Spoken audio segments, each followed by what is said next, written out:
Mechanic கிடைப்பார், but உங்களுக்கு link தேவைப்படலாம். அதனால் வந்து நீங்கள் செயின் லிங்க்லாம் கையில் வச்சுக்கோங்க. அதுக்குன்னு ஒரு செயின் ஸ்ப்ராக்கெட்லாம் எடுத்துகிட்டு போகணும்ல, அதெல்லாம் வந்து வெயிட்டு. புது செயின் புது ஸ்ப்ராக்கெட் மாட்டி நீங்கள் ஓட்டுங்க. எப்படி தாராளமாக ஒரு 20,000 கிலோமீட்டர் வரைக்கும் உங்களுக்கு ப்ராப்ளம் இல்லை. அதுக்கப்புறம் வந்து நல்ல சர்வீஸ் சென்டர் பார்த்தீங்கன்னா எல்லாத்தையும் மாற்றிடுங்க. So I'm just telling, please take a chain link along with you while you are riding a long distance somewhere, thousands of kilometers, so that anytime it will help you. And you take your plugs, new plugs and spanners.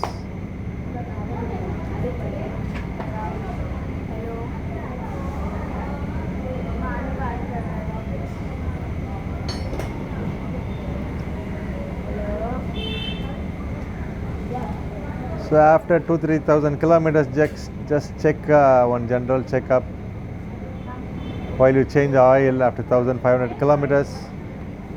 Then check your bike so that you will not have any problems. I think now the